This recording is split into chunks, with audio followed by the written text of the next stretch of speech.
Once you've built and published your website, you need to get it on Google. And I don't mean 4 or 5 pages in. It needs to be on page 1, as no one looks beyond the first page, right? Search engine optimization is a bit of a minefield, but thankfully there's lots of information out there about SEO and how to improve it, including keywords, backlinks, and page optimization.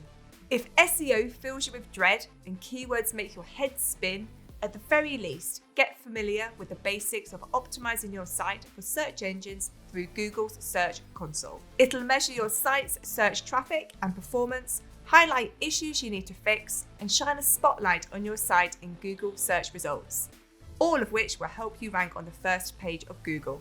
It's super easy to use, and here's some ways it can help you. It can confirm that Google can find and crawl your site. It can fix indexing problems and request re-indexing of new or updated content. It can view Google search traffic data for your site to check how often your site appears in Google search. And it can resolve issues when Google encounters indexing, spam, or other issues on your site. And it can also identify which sites link to your website. And finally, it can troubleshoot mobile usability and other search features. So what are you waiting for? Help your audience find everything there is to know about you in one place.